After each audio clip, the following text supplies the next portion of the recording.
AITA for calling my parents selfish for having me, knowing they'd passed down a hereditary illness, and going LC after they hit it, putting my child at risk too. It all started with a phone call from my doctor's office, a message on my voicemail asking me to come in for a follow-up appointment after some tests. My name is Kate. I'm 28 years old, and until a few weeks ago, I thought my life was going as well as it could. I have a stable job, a loving husband, and a beautiful 2-year-old son. But that call, that simple request to come in and discuss my results, turned my world upside down. I remember sitting in the sterile white office, my hands gripping the armrests of the chair, my heart pounding in my chest as the doctor spoke those life-altering words. "You have Huntington's disease, Kate." I barely heard anything else he said after that. My mind was spinning, caught on those words, Huntington's disease. I'd heard of it before in passing, but I didn't really know what it meant. He explained that it was a degenerative neurological condition, that my body and mind would slowly deteriorate over time, that there was no cure. But all I could focus on was the fact that this disease was hereditary, that it was in my genes and that my son might have it too. I stumbled out of the office in a daze, barely aware of the world around me, as I made my way to the parking lot. I sat in my car for what felt like hours, staring blankly out the windshield, trying to wrap my mind around this new reality. I didn't know how I was going to tell my husband, how I was going to face my parents with this news, or how I was going to look at my little boy without feeling like I'd failed him somehow. But what I didn't know then, what I couldn't have known, was that my parents had been keeping a secret from me my entire life, a secret that would make everything so much worse. I told my husband, Jack, the same night I found out. I couldn't keep it from him, couldn't pretend that everything was normal when I felt like my whole world had been shattered into a million pieces. We sat on the couch after putting our son to bed, the glow of the TV casting shadows across the living room.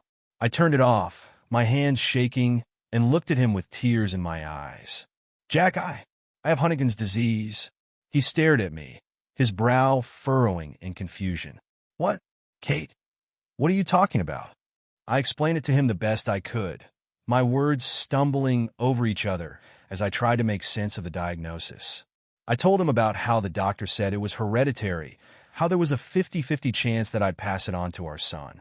He reached out, pulling me into a tight embrace as I finally broke down, sobbing into his shoulder. "We'll get through this, Kate," he whispered into my hair, his voice steady even though I could feel him trembling. "We'll do whatever we need to do. We'll get him tested, we'll find the best doctors, But his words were cut short as my phone buzzed on the coffee table, the name Mom lighting up the screen. I pulled away, wiping my eyes, and answered the call, trying to keep my voice from shaking. "Hey, Mom." She sounded cheerful, like it was any other night. "Hi, sweetie. How's everything? We were thinking about coming over for dinner this weekend." And that's when something snapped inside me. I couldn't pretend anymore. I couldn't act like my world hadn't just turned upside down. "Actually, Mom, I need to talk to you and Dad. It's important. Can you come over tomorrow?" There was a pause on the other end, the kind that made my skin crawl. "Of course. We'll be there. Is everything okay?" I didn't know how to answer that, so I just said, "I'll explain tomorrow." When my parents showed up the next day, I led them into the living room where Jack and I had spent the morning trying to hold ourselves together. They sat on the couch, my mom smoothing out imaginary wrinkles in her dress, my dad leaning forward with his hands clasped together. "What's going on, Kate?" my dad asked, his voice filled with concern. I took a deep breath, steeling myself for what I had to say. "I went to the doctors this week, and I found out that I have Huntington's disease." My mom gasped, her hand flying to her mouth, while my dad's face went pale. But there was something in his eyes, a flicker of recognition that made my stomach drop.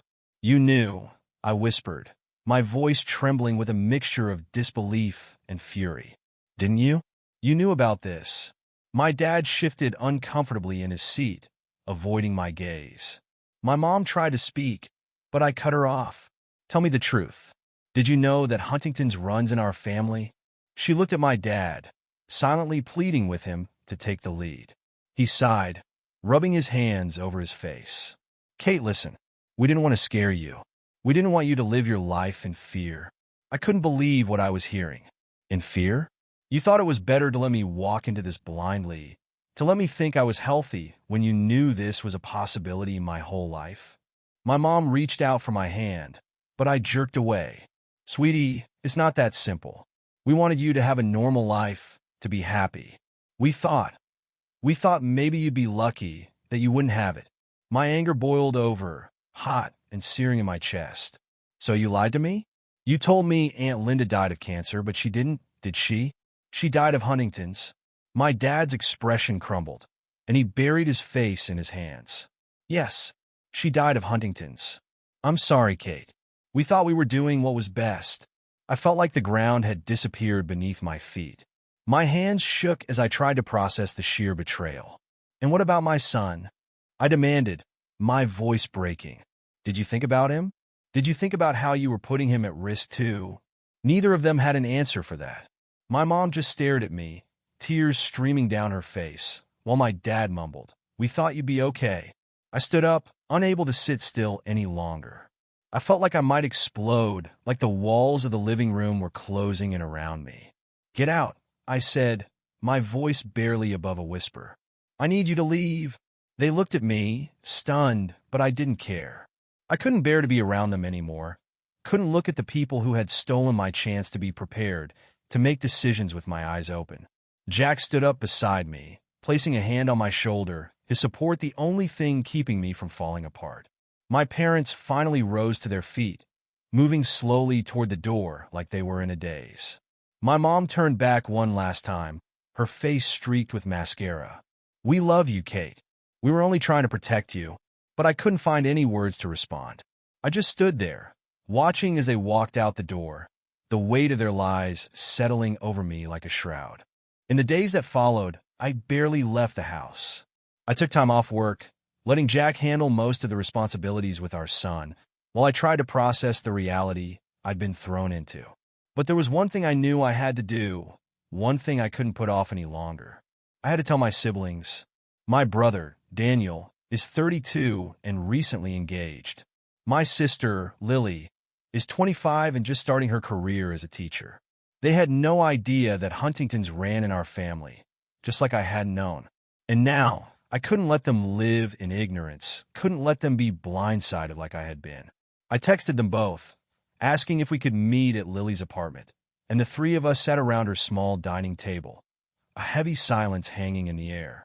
Daniel kept glancing at his phone, while Lily fidgeted with the sleeve of her sweater. "So, what's this about, Kate?" Daniel asked, trying to keep his tone light, but I could hear the underlying concern. I took a deep breath, my chest tightening. "I have Huntington's disease," I said quietly, "and it's hereditary. It runs in our family. You both need to get tested." The words fell like a bomb between us, and the shock on their faces was like a mirror of my own reaction when I first heard my diagnosis. Daniel's face drained of color, and Lily just stared at me, her mouth opening and closing without any sound coming out. "Wait, what?" Daniel finally managed to say. How do you know this? I mean, are you sure?" I nodded, fighting to keep my voice steady. "I'm sure. I've been diagnosed, and I confronted Mom and Dad. They admitted that Dad's mom had it, that Aunt Linda died from it. They knew the whole time, and they didn't tell us." Daniel's hands were shaking as he reached for his fiancée's photo on the table, staring at it like it held the answers to his future. "Christ, Kate. We just started trying to have kids. What if I have it too?" Lily's expression crumpled, and she pressed a hand to her mouth. I didn't know. How could they not tell us?" I shook my head, feeling the anger boil up again. "Because they're selfish, Lily. They wanted us to have normal lives, but they didn't think about what it would mean when the truth finally came out. They didn't think about how it would destroy us." Daniel looked at me, his eyes blazing with a mix of fear and fury. "I'm with you on this, Kate. They should have told us. I'm going to get tested as soon as I can, but I'm done with them. They're out of my life." After our conversation at Lily's apartment, my brother Daniel left almost immediately, his face pale and drawn. He didn't say much after his initial outburst, just muttered something about needing to call his fiancée and get tested as soon as possible. I watched him walk out the door, his shoulders hunched like the weight of the world had settled on him. Lily sat across from me at her dining table, staring at her hands. She looked so small, so fragile in that moment, and I realized that she was trying to process the fact that the life she thought she had was crumbling away. I reached out, placing a hand over hers, but she flinched at the contact. "I'm sorry, Lily," I said, my voice breaking. "I didn't want to have to tell you this, but you deserve to know." She didn't look up, but her shoulders shook with suppressed sobs. "I just don't understand, Kate. Why would they hide this from us? Why would they let us go on thinking everything was fine?" I shook my head, feeling my own tears welling up again. "I don't know. They said they were trying to protect us, but all they did was keep us in the dark. I thought we had a right to know. I thought you should know before it's too late." She finally looked up at me, her eyes red and swollen. Do you think I have it too?" The fear in her voice broke my heart, and for a moment, I couldn't find the words to answer her. I wanted to tell her that everything would be okay, that she wouldn't have to worry, but I couldn't lie to her like our parents had lied to us. I could only squeeze her hand tighter, wishing I had the power to protect her from the reality that had blindsided us all. "I don't know, Lily," I whispered, "but whatever happens, we'll face it together. I promise." She nodded, her tears spilling over as she wrapped her arms around me, clinging to me like I was her last lifeline. And as I held her, I felt a surge of determination that cut through the despair. No matter what, I wasn't going to let our parents keep hiding the truth. We deserved to know, and so did our children. After my siblings left, I had to face another daunting task, telling my husband's family. Jack and I debated it for a while, knowing that it would change how his parents and siblings saw us, how they saw our son. But in the end, we knew that they deserved to know the risks, especially since our son could be affected. We invited them over for dinner on a rainy Friday evening, my hands shaking as I prepared the meal. Jack's mother, Mary, was a retired schoolteacher who had always doted on our son, spoiling him with cookies and stuffed animals whenever she visited. Jack's father, George, was a quiet man with a passion for woodworking, the kind of guy who built birdhouses in his spare time. They were good people who had always made me feel welcome, and now I was about to shatter their world too. After dinner, Jack and I sat them down in the living room, taking a seat on the couch opposite them. Our son was playing with a set of blocks on the floor, oblivious to the tension in the room. Mary glanced between the two of us, a worried frown creasing her brow. "What's going on, you two? You look like you've seen a ghost." Jack cleared his throat, taking my hand. "We have something to tell you, Mom, Dad. It's about Kate and about our son." He squeezed my hand, giving me the courage to continue. "I was diagnosed with Huntington's disease a few weeks ago. It's hereditary. There's a chance that our son could have it too." Mary gasped, her hand flying to her mouth. George's face went pale, his expression turning grim. "What does that mean for the boy?" he asked, his voice rough with emotion. I tried to keep my voice steady as I explained the risks, the odds of our son inheriting the disease, and the symptoms that might not appear for years, maybe decades. I told them that we were considering having him tested, that we wanted to be prepared, but that there was no cure, just the knowledge of what might come. Mary's eyes filled with tears, and she reached out to grasp my other hand. "Oh, Kate, I'm so sorry. I can't imagine what you're going through." I nodded, feeling a lump rise in my throat. I don't want him to grow up not knowing like I did. I want him to have a chance to make his own choices, to be prepared for whatever might come. George cleared his throat, his hands trembling as he reached for a handkerchief in his pocket. "You're doing the right thing, Kate. It's better to know the truth, even when it hurts. And we'll be here, whatever happens." Jack wrapped his arm around my shoulders, and for the first time in weeks, I felt a glimmer of hope. We might be facing a nightmare, but at least we weren't facing it alone. It wasn't long before my parents found out that I'd told my siblings. Daniel, furious and terrified for his future children, confronted them directly. He demanded answers that they couldn't give, and when they tried to deflect, he shut them down with the anger he'd been holding back for years. My parents called me the next morning, their voices trembling with barely contained fury. "How could you do this, Kate?" my mother demanded. "You had no right to tell them. You should have waited for the right time." I bit back the urge to scream at her through the phone. "There was no right time, Mom. They had a right to know what they're facing, to make informed choices about their lives. You kept this secret for years, How long did you expect me to keep it? My father's voice was colder than I'd ever heard it. You've ruined everything, Kate. You've turned your siblings against us. You've made us out to be monsters. Maybe you should take a look in the mirror. I snapped, my anger boiling over. You lied to us, and now you're angry because I told the truth? You're the ones who put us in this position, not me. There was a long silence on the other end, and I could hear my mother crying softly in the background. For a moment, I almost felt guilty, almost felt like I should take back some of the anger, but then I remembered the years of lies, the choice they'd made to keep me in the dark. I'm going low contact with both of you, I said finally, my voice trembling but firm. Until you're ready to take responsibility for what you did, I don't see how we can have a relationship. My father let out a harsh breath, like he was about to say something, but then he hung up, the line going dead. I stared at my phone, my hands shaking, and felt the weight of their absence settle over me like a shroud. It wasn't what I wanted, but it was what I needed for myself, for my son, for the siblings who were just beginning to understand what they were up against.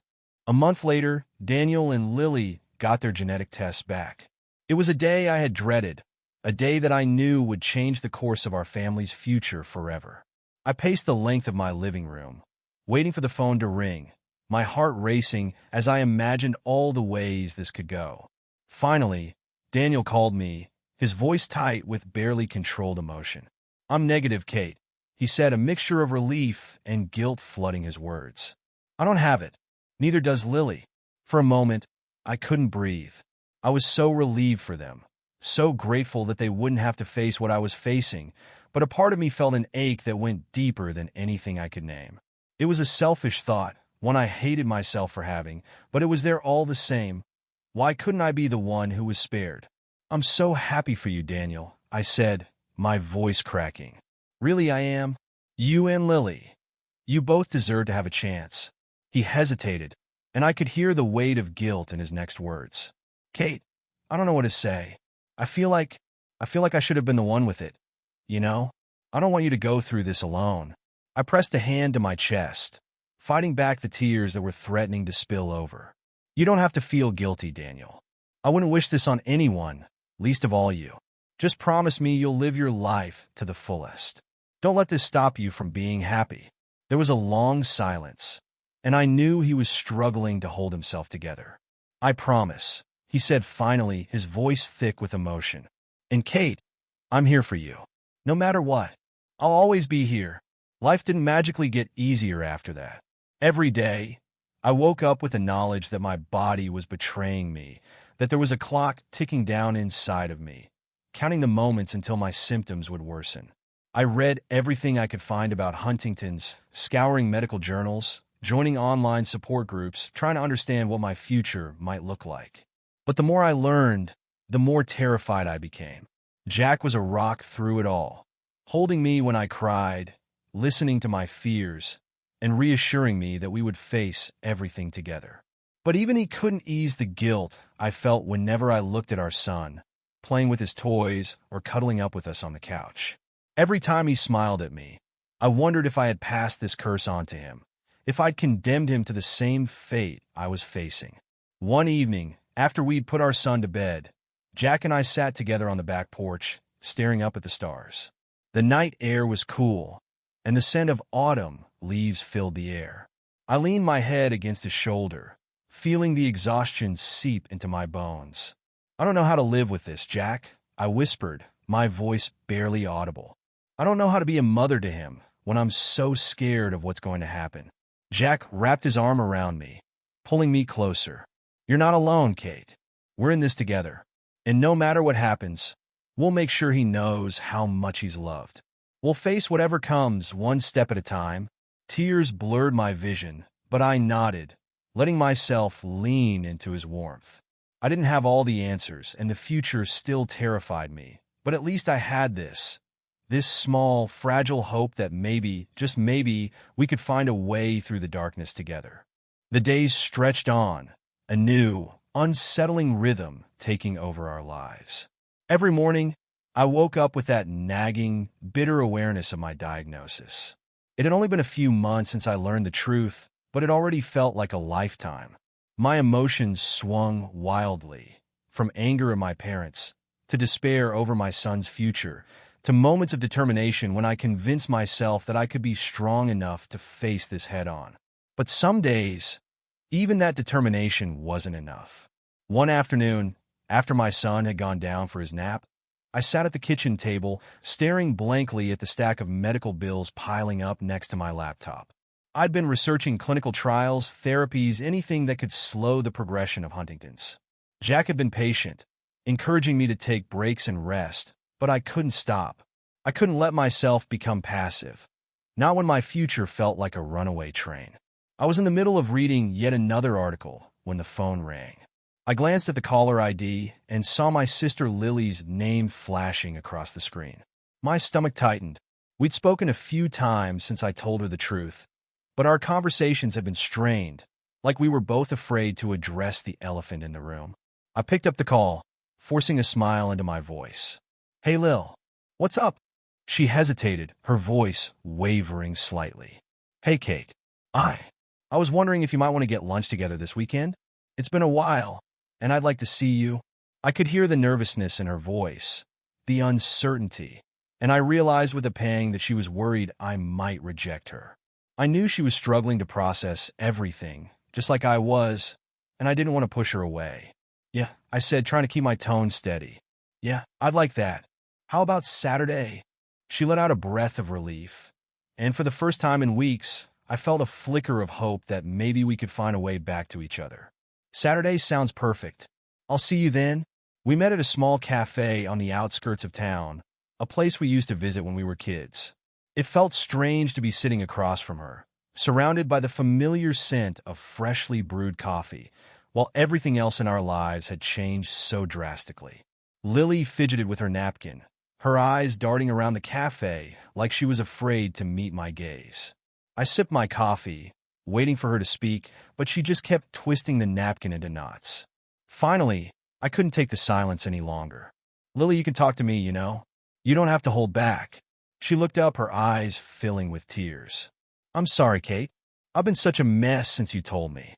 I don't know what to say to you anymore. I don't know how to make any of this better." Her words hit me like a punch to the gut, and I reached across the table, squeezing her hand. "You don't have to make it better, Lily. I just want you to be here. I don't want to go through this alone." She nodded, blinking rapidly to keep her tears at bay. "I'm here. I promise. I'm here. It's just so hard, you know, thinking about what might happen to you, thinking about how close I came to having this too. I feel like such a coward because I'm relieved that I'm okay." I took a deep breath, trying to find the right words. "You're not a coward, Lily. It's normal to feel relieved. I'm relieved for you too. I wouldn't wish this on anyone, especially not you."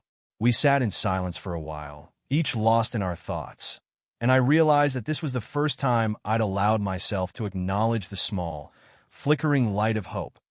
Hope that maybe, just maybe, I wouldn't have to go through this without my sister's support.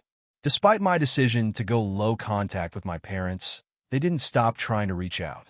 My mother left tearful voicemails on my phone every few days, begging me to talk to them, to give them a chance to explain.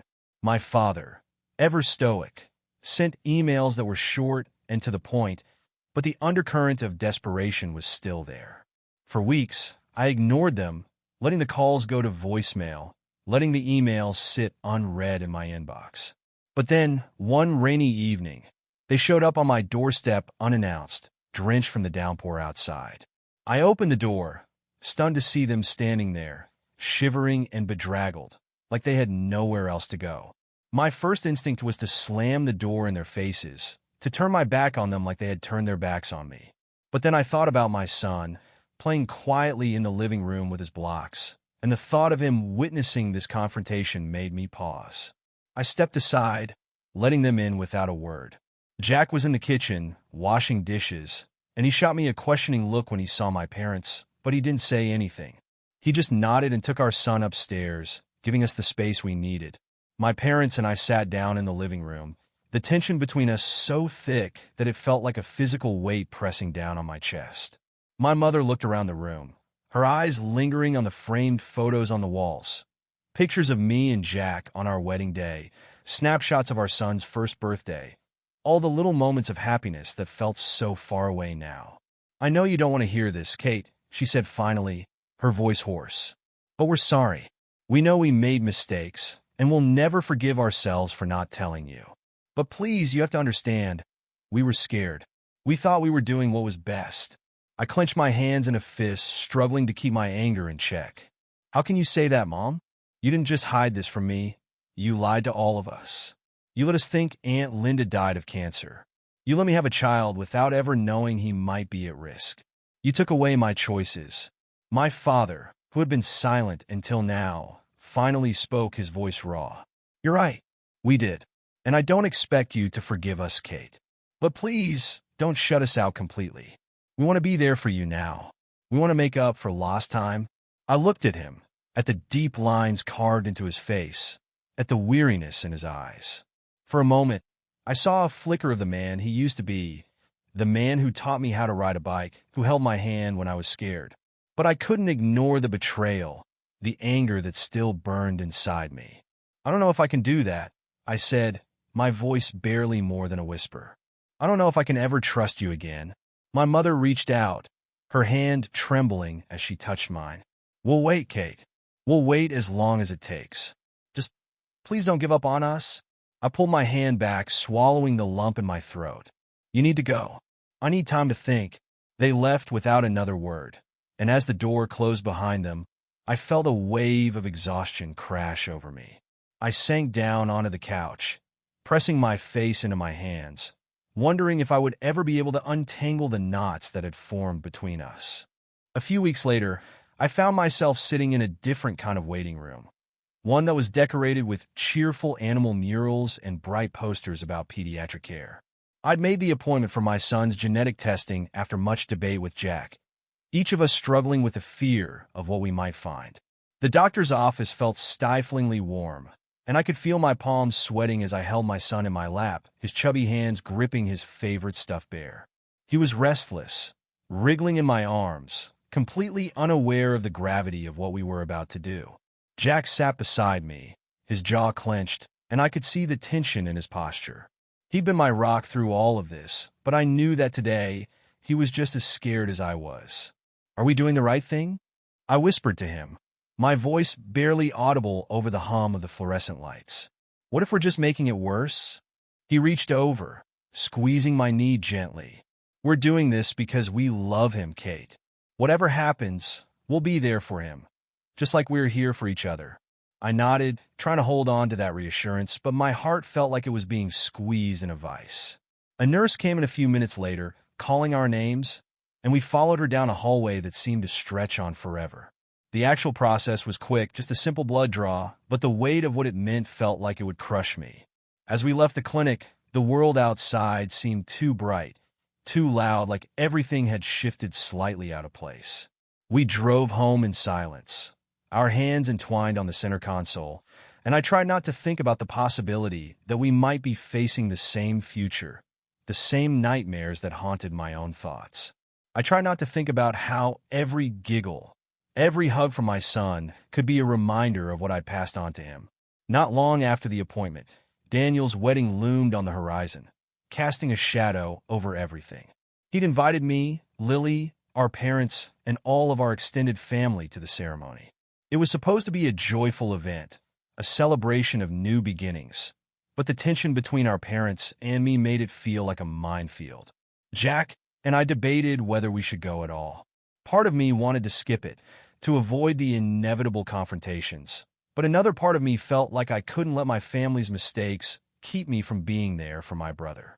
After all, Daniel had been the one to stand by my side through this whole ordeal, and I couldn't let him down.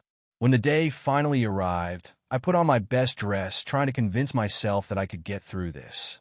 Jack was by my side, his hand a steadying presence on my back as we walked into the church, our son toddling ahead of us with a flower in his hand. The ceremony was beautiful, but I barely heard a word of it. My mind was too consumed with the sight of my parents sitting a few rows ahead of us, their faces etched with sadness. My mother caught my eye once, but I looked away, unable to bear the weight of her gaze. After the ceremony, As we mingled with the other guests at the reception, I tried to avoid any direct contact with my parents, focusing instead on Daniel and his new wife. But it wasn't long before my father cornered me near the buffet table, his expression grim. "Kate, we need to talk," he said, his voice low. I crossed my arms over my chest, bracing myself for another confrontation. "I'm here for Daniel, Dad. Let's not ruin this day for him." He sighed, rubbing a hand over his face. "I know. I wanted to tell you that I'm proud of you. For being honest with your siblings, for doing what you think is right for your son. I know I haven't been the father you needed me to be, but I want to try to be better." His words caught me off guard, and for a moment I didn't know how to respond. I'd spent so long being angry with him, so long feeling betrayed, that I didn't know how to process this fragile olive branch. "I don't know if that's enough, Dad," I said finally, my voice cracking. "But I appreciate that you're trying. Just give me time, okay?" He nodded, looking like he was holding back tears, and for the first time in months, I felt a flicker of hope that maybe, just maybe, things could change. Maybe, with time, we could find a way to be a family again, even if it wasn't the way I'd always imagined. The days after Daniel's wedding passed in a haze, each one blending into the next as we waited for the results of our son's test. Jack and I took turns checking the mail, checking our phones, checking our email, as if by sheer will we could make the results arrive faster. But time stretched on, merciless and slow, and I felt the weight of my fears pressing down on me with every passing hour. And then, one evening, when I'd finally convinced myself to stop refreshing my inbox, the results came. Jack opened the email first, his face going pale as he read through the lines of medical jargon. I stood beside him, my heart pounding so hard that I thought it might burst out of my chest. When he finally looked up at me, his eyes were filled with tears. "He's negative, Kate. He doesn't have it." I felt my knees give out, and I sank to the floor, gasping for breath as relief crashed over me in waves. Jack knelt beside me, pulling me into his arms, and for the first time in what felt like forever, I let myself sob without holding anything back. I clung to him, my body shaking with the force of my emotions, and I whispered 1,000 thank yous to whatever higher power might be listening. Our son was safe. He wouldn't have to face the same future I was facing. He had a chance to live a normal, healthy life. But even in the midst of my relief, there was a bittersweet ache in my chest, a reminder that my own struggle was far from over. I still had to face Huntington, still had to come to terms with what it meant for me, for my family, for the years that lay ahead. In the weeks that followed, things began to shift in small but significant ways. I reached out to my parents, not with forgiveness, but with the willingness to start a conversation. We began to speak more honestly about what had happened, about the fear and mistakes that had driven them to keep secrets. It wasn't easy, and there were still days when the anger flared up between us, but at least we were trying. Lily, Daniel, and I grew closer than we'd ever been, bonded by the truth that had been kept from us for so long. We made a promise to each other, to be open, to face our challenges together, to never let fear keep us from speaking the truth again. Jack and I began to plan for the future, talking about what life would look like as my symptoms progressed, about how we would handle the changes together. It was terrifying, but it was also a relief to finally confront the reality head-on, instead of pretending that everything would stay the same forever. And as I watched my son grow, his laughter filling our home, I realized that maybe, just maybe, I could find a way to make peace with what I'd lost. My parents had made mistakes, yes, but I wouldn't let those mistakes define my life. I would choose to be stronger, to fight for the time I had left, to give my son a mother who faced the truth with courage. In the months that followed, the small steps toward reconciliation with my parents continued. It was a slow, painful process, one that often felt like trying to mend a shattered vase with nothing but glue and hope. There were days when I wanted to give up, to cut them out of my life forever, but I couldn't ignore the part of me that longed for a resolution. And I saw the same longing in my mother's eyes when she called to check in on me, heard it in my father's voice when he apologized for the 1,000th time. We took things one conversation at a time, slowly airing out the pain and betrayal that had defined our relationship for so long. My parents acknowledged their mistakes, their fear, and I did my best to share my hurt without letting it consume me. There were no grand gestures, no moments of sudden forgiveness. But over time, the anger between us began to soften, replaced by a cautious understanding. My mother came over to visit one Saturday afternoon, bringing homemade cookies and stories from her childhood. Stories about my grandmother, about the time before Huntington's had stolen her mind. It was the first time I'd ever heard those stories, and as I listened, I realized how much my mother had kept locked away, buried beneath her own grief and fear. She spoke of how it had felt to lose her mother so slowly, to watch her decline without being able to do anything to stop it. "I was so scared it would happen to you," she confessed, her hands trembling as she held her coffee cup. "I thought if I didn't tell you, if I didn't let you know what was coming, maybe it wouldn't come true. It was foolish, I know that now, but I thought I was protecting you." I looked at her, this woman who had always seemed so strong, so unflinching, and for the first time, I saw the vulnerability she'd hidden beneath the surface.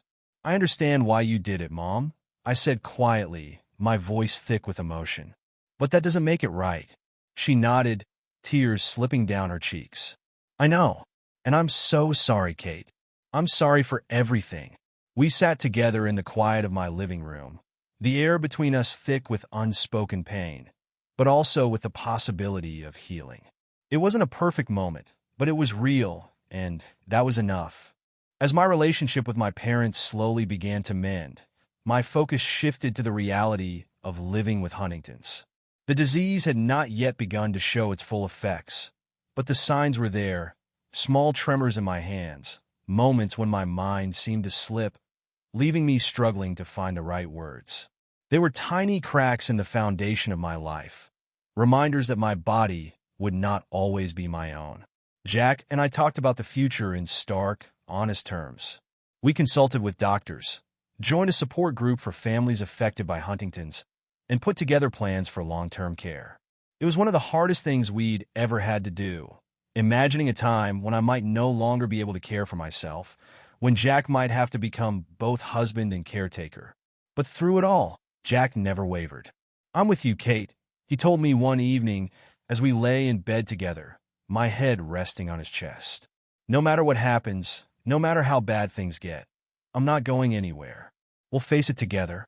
I closed my eyes, letting his words wash over me like a balm.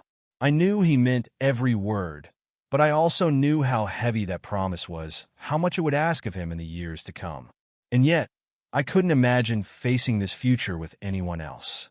Jack was my anchor, my steadying force, and even on the days when I felt like I might drown in my fear, he was there, holding me above water. Our son, too, became a source of strength. As he grew, so did his curiosity, his boundless energy, and his laughter. He was a reminder that life went on, that even in the shadow of uncertainty, there was joy to be found in the small, everyday moments, reading bedtime stories, playing in the backyard, baking cookies together in the kitchen.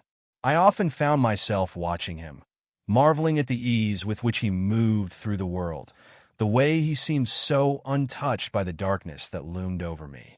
I knew that someday, when he was older, I would have to tell him the truth about Huntington's, about what it might mean for him. But for now, I let him be a child, let him live in the safety of the present, and I cherished every moment I had with him. As time went on, my father's health began to decline. It was a cruel irony that he too might have inherited the very disease he'd hidden from us for so long. He refused to get tested, perhaps afraid of knowing for certain what his body had in store for him.